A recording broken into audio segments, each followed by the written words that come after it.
warahmatullahi wabarakatuh. Perkenalkan, saya Lia Septiana. Saat ini saya tercatat sebagai mahasiswa PPG dalam jabatan kategori 1 gelombang 2 tahun 2022 di Universitas Hairun Ternate, program studi biologi. Pada hari ini, Senin 12 Juni tahun 2023, saya akan melaksanakan praktek pembelajaran uji kinerja atau UKIN di unit kerja saya, SMA Swasta Muhammadiyah 1 Kota Agung. Pada kesempatan kali ini, saya akan menampilkan video pembelajaran pada materi Daur Biogeokimia di kelas 10 IPA. Dan semoga video pembelajaran ini bermanfaat. Terima kasih.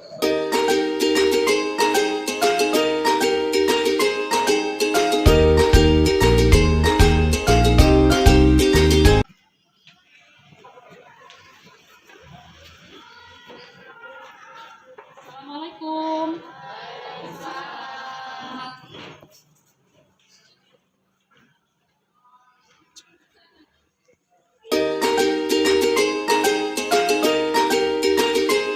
Assalamualaikum warahmatullahi wabarakatuh, anak-anak semua.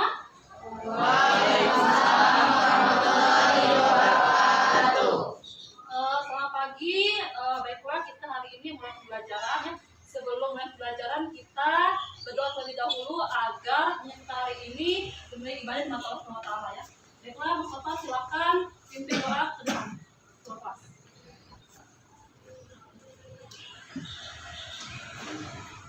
Baik teman-teman semua, sebelum kita mulai pembelajaran kita di pagi hari ini, lebih baiknya kita berdoa terlebih dahulu.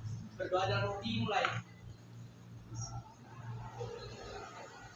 Berdoa selesai. Yaudah, kembali Mustafa silakan.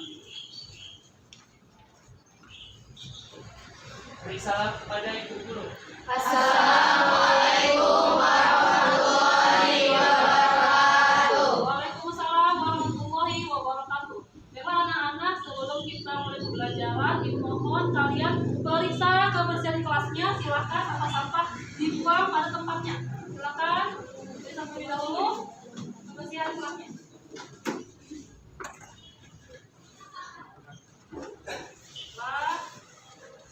Ibu akan mengabsen kalian terlebih dahulu.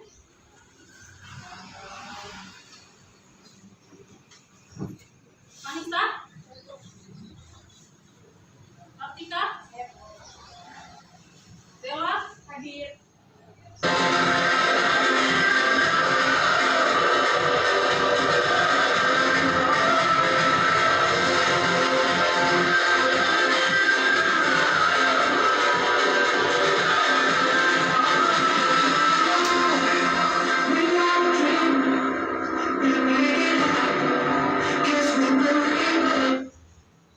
Kita silakan kembali ke posisi duduk selanjutnya.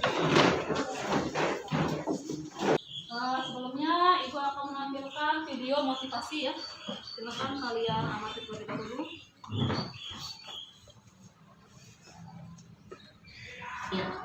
Siklus biogeokimia menggambarkan bagaimana senyawa dan unsur kimia dapat berpindah dari komponen biotik ke komponen abiotik maupun sebaliknya. Ibu ya, setelah kita melihat video motivasi tadi ya, ini kita akan mempelajari kompetensi dan tujuan pembelajaran ya. Kompetensi adalah menganalisis komponen-komponen ekosistem dan interaksi antar komponen tersebut ya. Kemudian tujuan pembelajarannya adalah yang pertama, menganalisis daur air, daur karbon, ya, daur nitrogen, daur fosfor, dan daur sulfur dengan benar. Yang kedua, menganalisis keterkaitan interaksi komponen ekosistem dalam daur biogeokimia dengan benar ya. Jadi ini kita akan mempelajari materi tentang daur biogeokimia ya. Selanjutnya, untuk kami belajar lagi. Nah, Ibu akan bertanya ya.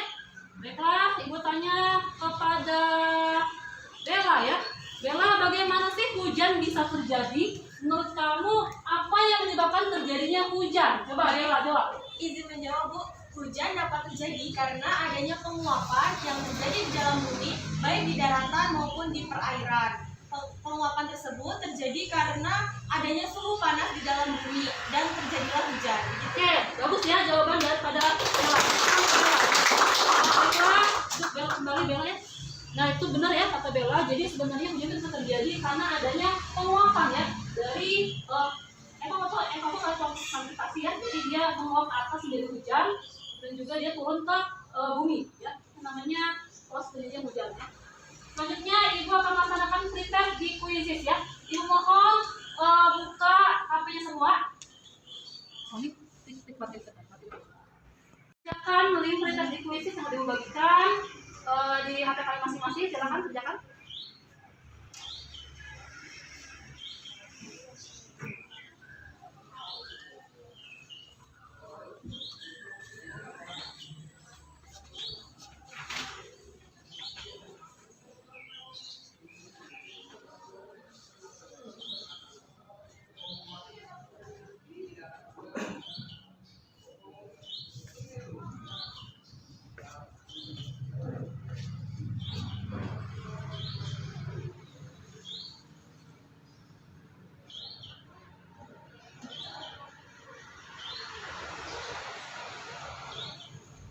Oke, waktu selesai. Ya, udah Ibu N ya, di HP. Oke, selanjutnya Ibu akan menjelaskan secara garis besar ya, apa sih materi daripada daur biokimia. Daur biokimia itu adalah perubahan unsur-unsur kimia yang ada di kehidupan ya, yang melibatkan komponen biotik dan abiotik yang ada dalam ekosistem ya. Jadi, daur biokimia itu memiliki secara besar 5 macamnya, ada daur air, kemudian daur karbon, daur nitrogen, dan juga daur sulfur ya, daur fosfor ya. Jadi penjelasannya Ibu akan ya. Ini belum ya. Jadi sekali lagi ya, daur biokimia itu adalah rangkaian perubahan bentuk unsur-unsur kimia yang melibatkan komponen-komponen biotik dan juga abiotik dalam ekosistem ya. Secara besar ada fungsinya ya. Ini adalah untuk mengembalikan semua unsur-unsur kimia yang sudah terjadi yang terpakai ya, yang ada di bumi, baik komponen biotik maupun abiotik ya, dan juga menjaga kelangsungan hidup di bumi ya. Tadi ada yang bilangnya ada 5 macam, daur air, karbon, nitrogen, sulfur, dan juga fosfor ya. Dan juga di sini ada daur air ya, yang bilang di daur air itu secara besar bumi ini kan terdiri dari air ya, sebanyak lebih kurang 97% ya. Jadi air itu dia itu terkondensasi turun ke muka bumi, mengalir, dan tidak akan menguap ke atas melalui proses evapotranspirasi ya.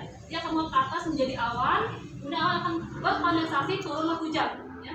Kemudian air itu kita gunakan untuk sehari-hari ya, terus mengalir untuk kita gunakan untuk MCK biasanya ya, dari Cikampek ya, kita gunakan kembali lagi mengalir lagi untuk pembuangannya kembali lagi ke tanah ya. Itu daur air. Kemudian daur, ini gambarnya ya, daur air secara besar ya, kita melihat ini daur air ya, melihat di sini adanya air, dia melalui evapotranspirasi ya, dia mengalami evaporasi dibantu dengan cahaya matahari turunlah hujan ya. Selanjutnya ada daur karbon ya. Daur karbon terjadi karena adanya kesetimbangan antara fotosintesis dan juga respirasi sel ya. Nah, daur karbon ini biasanya terjadi karena adanya aktivitas manusia yang semakin meningkat di muka bumi ya, sehingga CO2 atau karbon dioksida itu dia akan berjumlah, kadar kandungannya akan bertambah tinggi ya di bumi ini ya. Ini daur karbon ya. Selanjutnya ini kalau bisa lihat gambar daur karbon ya. Ini terjadi proses daur karbon melalui proses fotosintesis dan juga respirasi ya. Jadi CO2 meningkat dan juga karena aktivitas manusia ya. Ini daur karbon. Selanjutnya ada daur nitrogen ya. Daur nitrogen itu terjadi karena 2 jalur alami. Yang pertama karena hujan dan juga jalur nitrogen. Kemudian yang kedua karena fiksasi nitrogen ya. Daur nitrogen itu bisa kamu lihat gambarnya ini. Di sini ada proses daur nitrogen dibantu dengan proses fiksasi yang nanti akan menjadi nitrifikasi, menjadi nitrat, menjadi denitrifikasi, hingga nanti menjadi lagi nitrogen menjadi atau menguap ke atmosfer ya. Ini proses daur nitrogen. Selanjutnya ada lagi daur sulfur ya. Sulfur merupakan unsur esensial yang mutlak untuk semua makhluk hidup ya. Biasanya sulfur itu dalam kehidupan kita itu dalam bentuk sulfat atau SO4 ya. Nah, ini biasanya daur sulfur ini digunakan ya, dan juga terjadi dibantu dengan bakteri Desulfomaculum dan juga Desulfibrio ya. Dan biasanya dia akan mengubah sulfur menjadi sulfida atau H2S ya. Selanjutnya di sini ada lagi ini gambarnya. Jangan bisa daur sulfur ya. Selanjutnya Ada yang terakhir daur fosfor ya. Fosfor itu terjadi karena adanya pengikatan bebatuan akibat cuaca secara perlahan-lahan yang bisa menambahkan fosfat ke tanah ya. Nantinya fosfat itu akan digunakan oleh beberapa macam organisme di dalam jaring makanan. Nanti akan dicerna hingga nanti dia akan mengalir dalam siklusnya. Ini ada gambarnya daur fosfor, bisa kamu lihat. Ini daur fosfor ya. PO4 ya, nanti dia akan mengalir terus dalam rantai makanan ya. Jadi fosfor itu sebenarnya dia ada di semua makhluk hidup ya. Dia akan mengalir ke rantai makanan. Oke ya. Ini dia sedikit penjelasan tentang materi daur biogeokimia yang akan kita pelajari ya. Selanjutnya kita masuk ke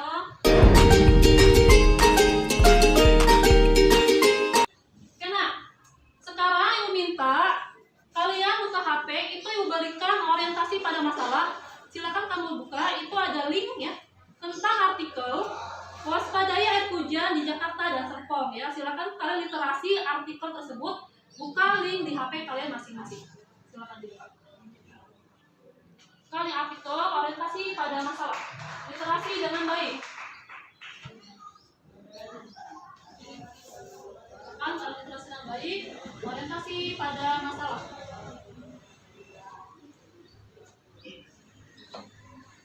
Pada hujan Jakarta dan Serpong. Baca dan amati. Oke, jika sudah kemarin Ibu sudah bentuk kalian kelompok, silakan kalian menuju kelompok kalian masing-masing. Kelompok 1, kelompok 2, kelompok 3, kelompok 4. Silakan bentuk kelompok masing-masing.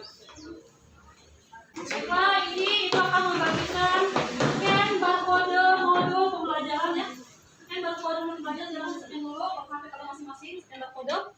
Scan barcode modul pembelajaran. Baik. Scan barcode modul pembelajaran. Scan. Scan barcode. Scan barcode ini. Menggunakan QR code ya. Menggunakan QR code. Baiklah anak-anak, coba perhatikan. Itu LKPD Ibu bagikan. Silakan kalian kerja per kelompok ya. Per kelompok itu Ibu bagikan scan barcode modul pembelajaran untuk membantu menjawab LKPD yang diberikan ya. Dan juga boleh dibantu dengan buku dari tangan ya.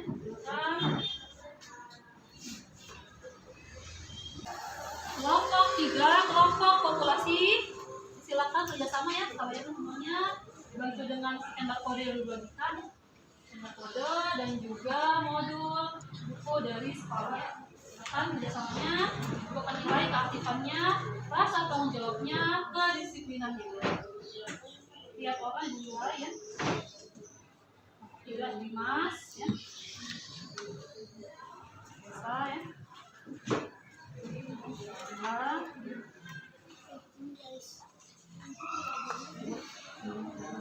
Jadi yang penilai mulai dari rasa ingin tahu, keaktifan, kedisiplinan juga rasa tanggung jawab ya. Bisa, tenang, ketika juga insight.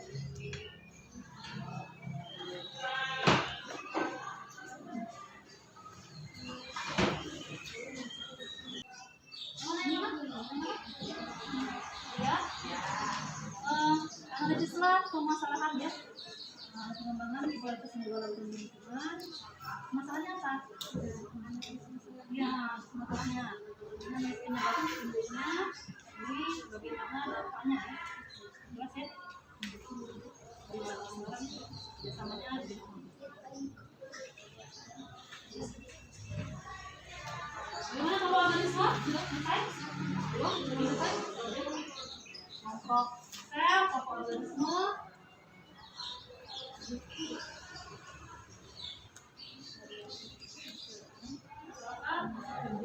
Kerjasamanya, rasa tanggung jawabnya, kedisiplinannya, inilah.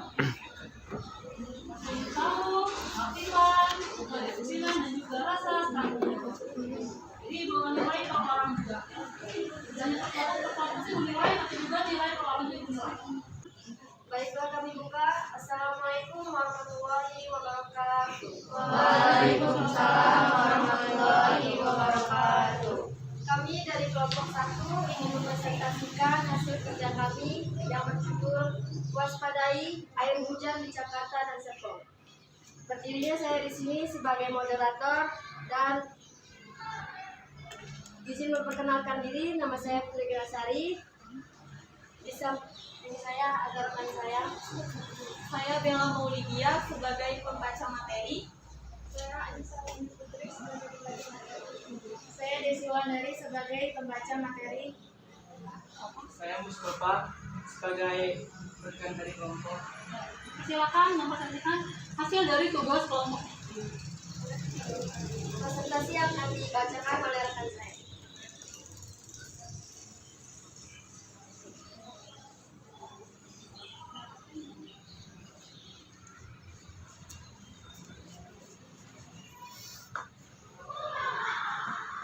Judul presentasi kelompok kami adalah Waspadai Air Hujan di Jakarta dan Serpong.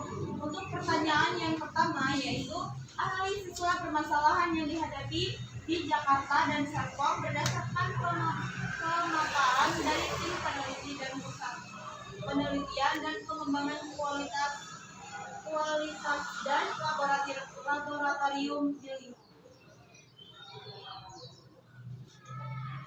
Hal ini terlihat dari adanya ion SO4 dari SO2 NH4 plus dari NH3 yang bersumber dari kegiatan peternakan, pupuk, pembakaran biomasa, dan NO3 dari NOx yang berkolaborasi satu sama lain dalam air hujan. Jadi itulah latar belakang dari air hujan di Jakarta dan Serpong. Untuk yang nomor 2, penyebab timbulnya permasalahan tersebut.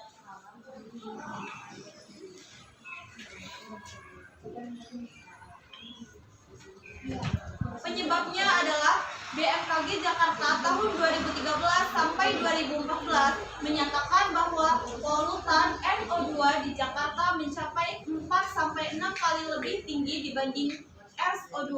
Hal ini menunjukkan bahwa sumber pencemaran NO2 dominan di Jakarta yang berasal dari kegiatan transportasi atau antropogenik, bukan dari asap. NO3 merupakan komponen penanda dari emisi antropogenik di mana secara umum konsentrasinya akan meningkatkan di musim penghujan. Hal ini terjadi karena secara termodinamis polutan akan bersifat lebih stabil pada kondisi yang lebih dingin dan juga berkaitan dengan partikulat seiring reaksi HNO3 dengan partikel atau garam. Selanjutnya nomor 3 yang akan dibacakan oleh rekan saya. 3. Bagaimanakah dampak dari permasalahan yang dihadapi Jakarta dan Serpong berdasarkan pemaparan pada artikel di atas?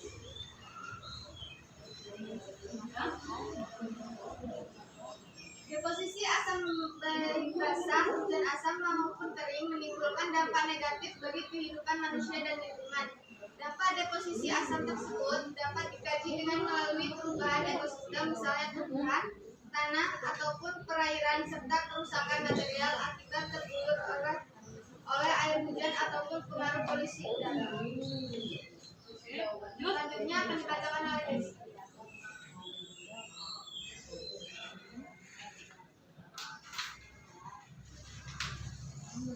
Baik, soal selanjutnya yaitu bagaimanakah solusi yang tepat untuk permasalahan yang dihadapi Jakarta dan Tangerang.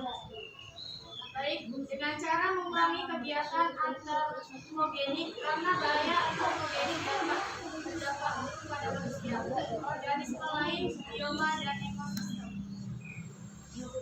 Baik, selanjutnya yaitu yang Lima itu menggambar ya, diagram ya. Oke, sedikit yang menggambar.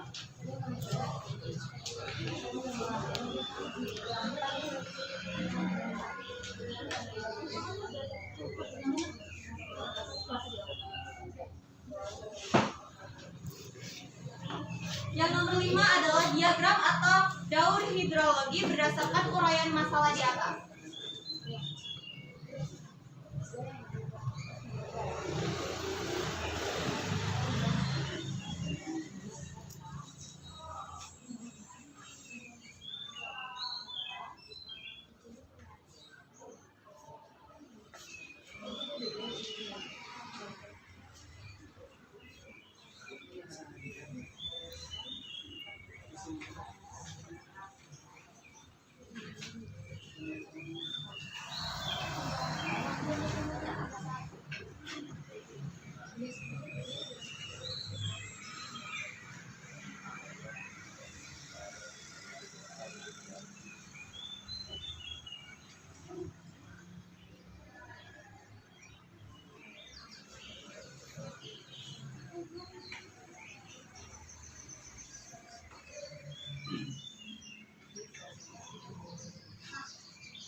Waalaikumsalam warahmatullahi wabarakatuh.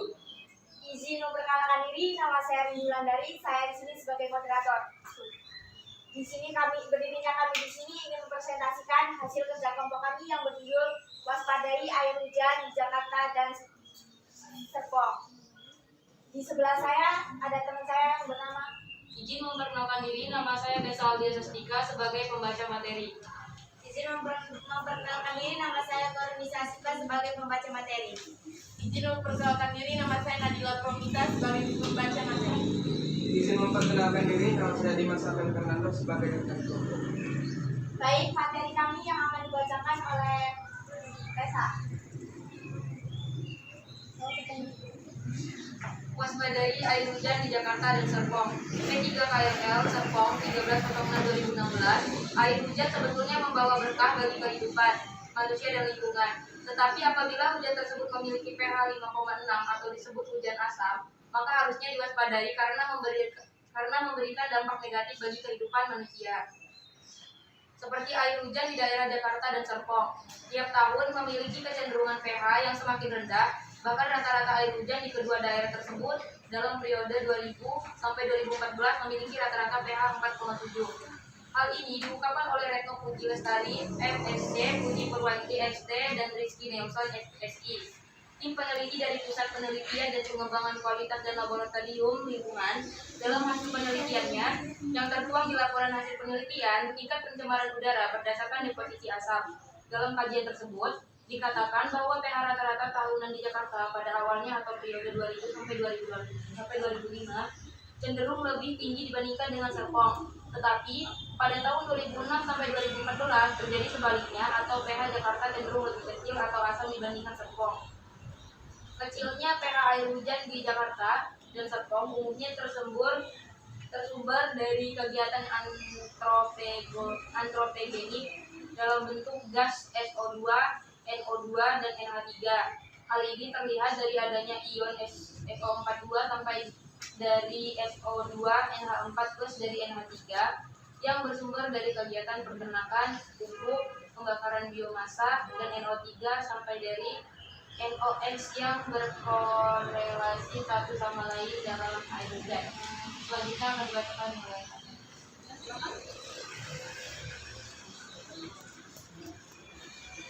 Bukti lain yang dilakukan oleh BMKG Jakarta tahun 2013-2014 menyatakan bahwa polutan NO2 di Jakarta mencapai 4-6 kali lebih tinggi dibanding SO2.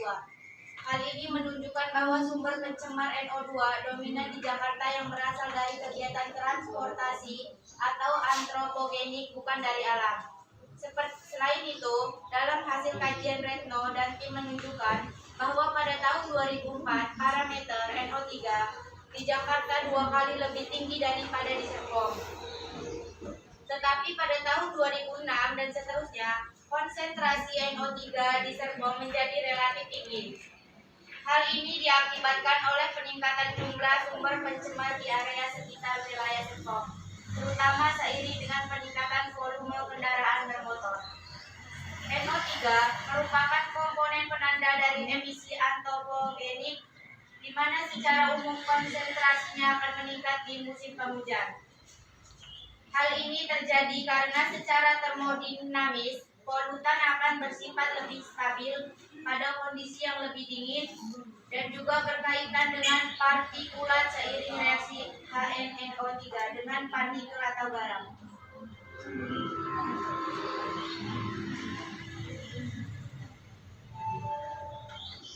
Lebih lanjut, Retno menyatakan bahwa untuk wilayah Serpong, kemungkinan sumber pencemarannya tidak hanya bersifat lokal, tetapi juga dapat berasal dari kawasan industri seperti Jakarta, Tangerang, Bekasi, dan Cikampek.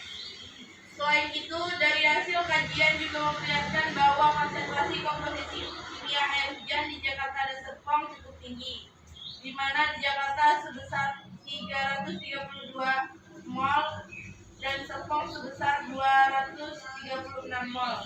Dalam penelitiannya tersebut, Retno dan tim selain mengkaji deposisi asam pada hujan, deposisi basah, juga mengkaji deposisi kering yang umumnya terjadi pada periode musim kemarau. Hasilnya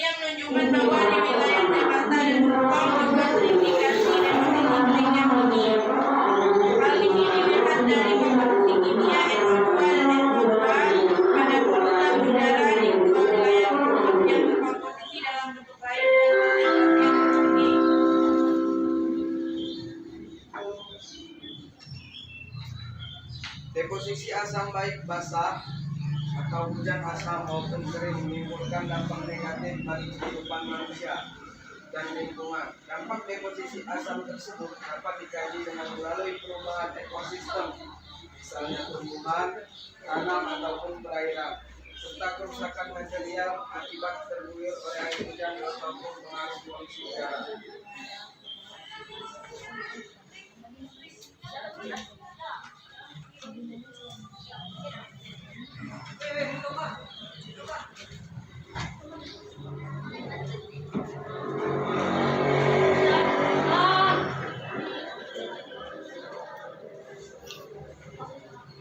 Silakan. Untuk kelompok lain memberikan tanggapan untuk kelompok 3 silakan. Silakan. Diza. Izin memperkenalkan diri, nama saya Diza Garoto Laras, mewakili kelompok 4 yaitu kelompok Jannah. Pada artikel di atas, paragraf ketiga, kalimat terakhir, dari hal ini diakibatkan oleh peningkatan jumlah sumber pencemaran di area sekitar wilayah Serpong, terutama seiring dengan peningkatan volume kendaraan bermotor. Pertanyaannya, bagaimana sih cara menanggulangi peningkatan volume kendaraan bermotor agar peningkatan pencemaran tidak semakin menyebar? Terima kasih. Baik, izinkan kami berdiskusi.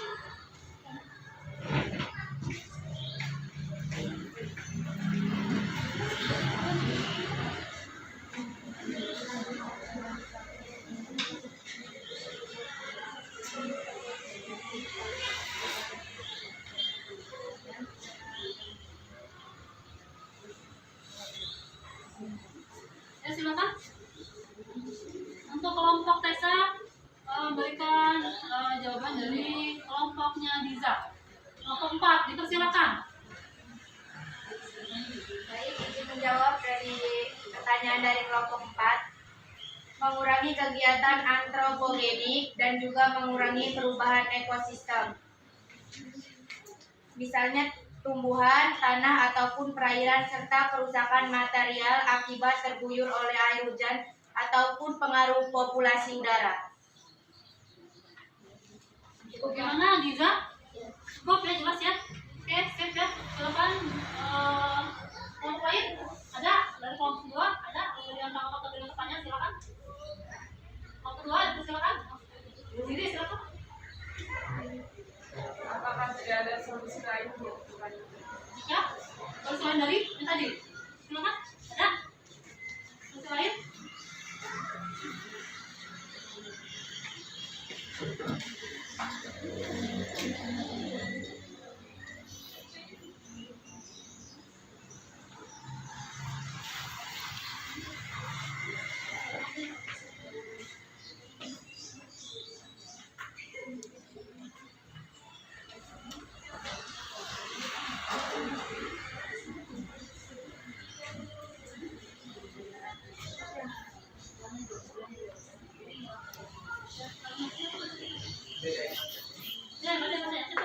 Silakan dijawab dari kelompok Diza.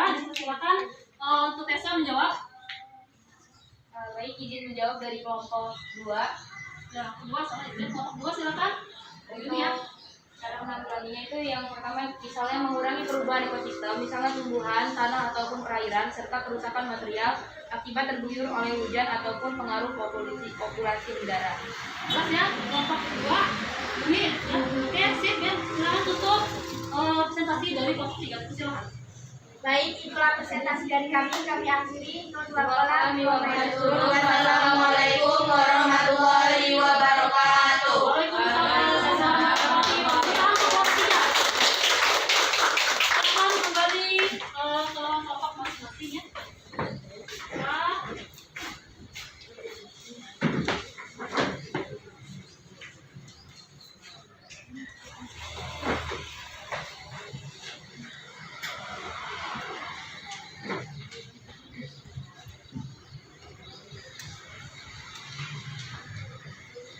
ya, baiklah. Tadi udah maju ya beberapa kelompok ya.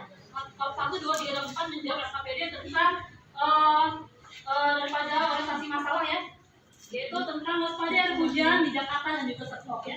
Jadi jelas di situ kita lihat ya dari proses dari soal-soal yang diberikan ya, itu jelas menganalisis tentang jalur biogeokimia terutama daur air ya.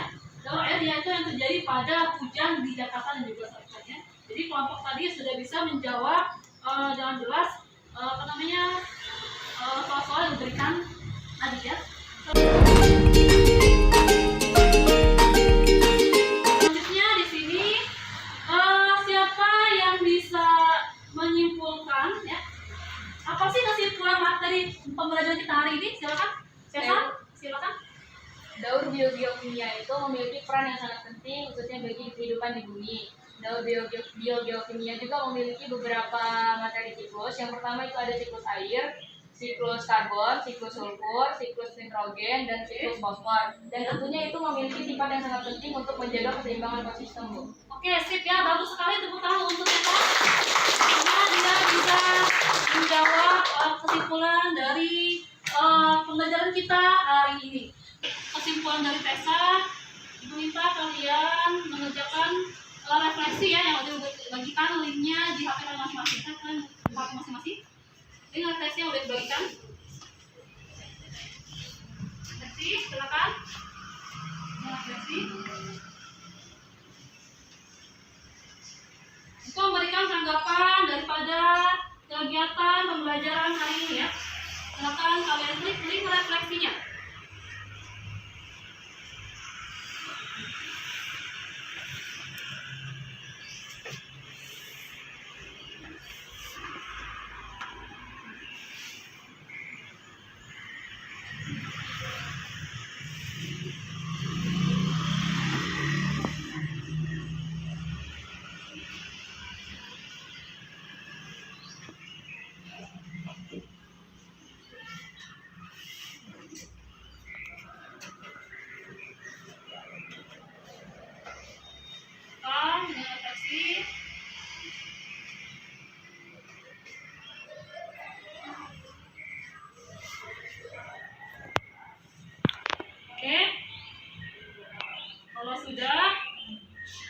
Dikerjakan, silahkan dikirimkan linknya hasil jawaban di refleksi ya.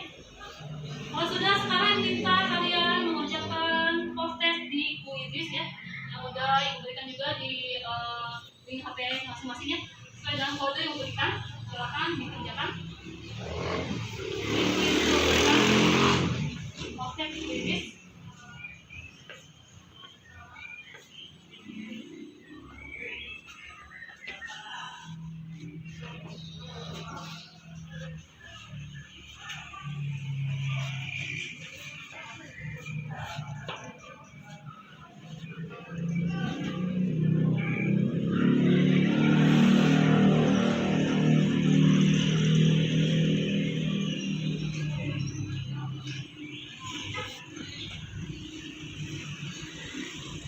Dikerjakan positif.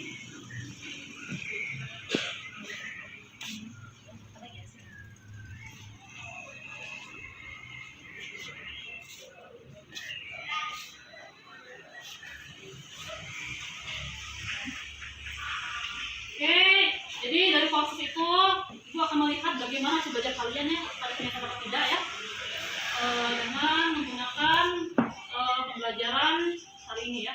Jadi Ibu memberikan kalian soal di proses seperti itu. Maka kalau sudah selesai semua, silakan masuk ke masing-masing. Oke. Bagaimana hari ini menurut kalian? Yoni, bagaimana? Belajar biogeokimia itu ternyata sangat menyenangkan ya.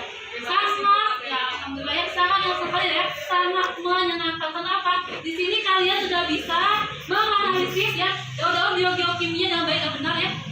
Daur air, daur karbon, daur nitrogen ya, daur fosfor juga daur sulfur dengan benar, dan juga bisa menganalisis keterkaitan interaksi komponen ekosistem dan juga daur biogeokimia dengan benar. Jadi jelas ya. Lagi beberapa penguatan materi hari ini.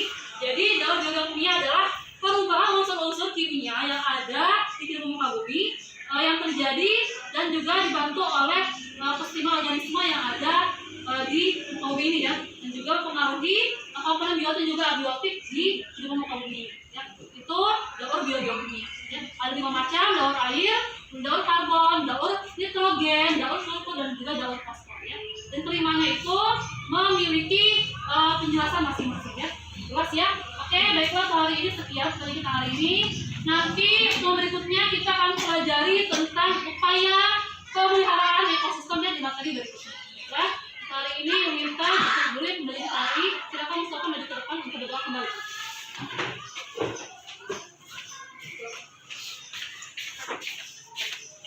Baik teman-teman semua, sebelum kita menutup pembelajaran kita pada hari ini, alangkah baiknya jika kita berdoa terlebih dahulu. Berdoa dalam hati, mulai.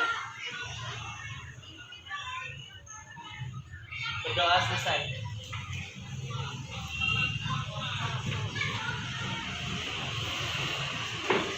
Beri salam kepada Ibu Guru. Assalamualaikum